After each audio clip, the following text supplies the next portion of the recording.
Hi, this is Brennan Decima, owner of Decima Wealth Consulting.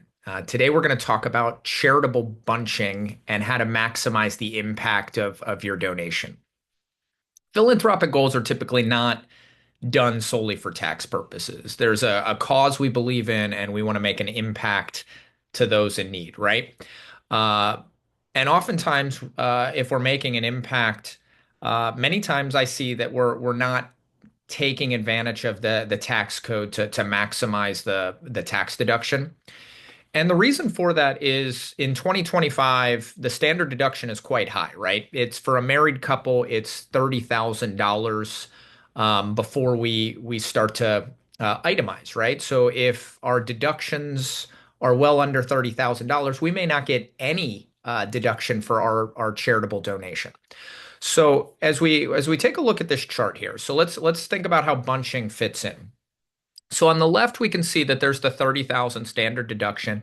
And let's say you're a high income earner, right? You're in the 37% federal bracket.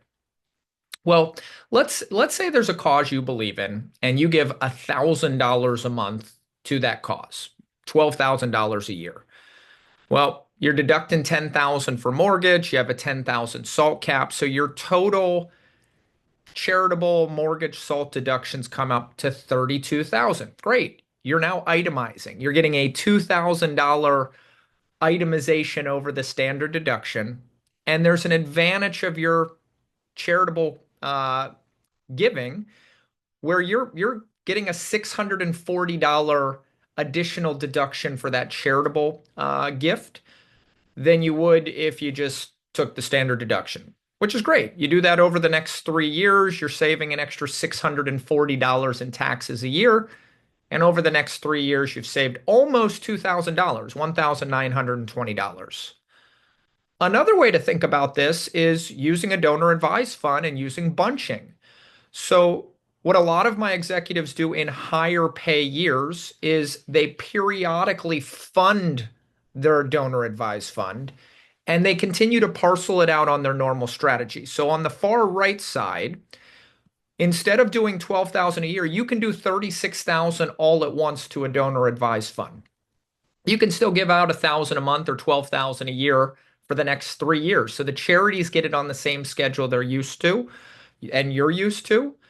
But the benefit of this is instead of being 2,000 over, we're now 26,000 over. So the charities get the exact same $36,000, but with bunching, instead of your savings being the 1920, your savings are 9620. So we are looking at a $7,700 additional tax benefit by using the bunching strategy. So no more money is given, but substantially more money is saved. And with that $7,700, you now can decide, do I want to impact the charity even more and give more of that? Or do I keep that 7,700 for my family and other investing or other savings?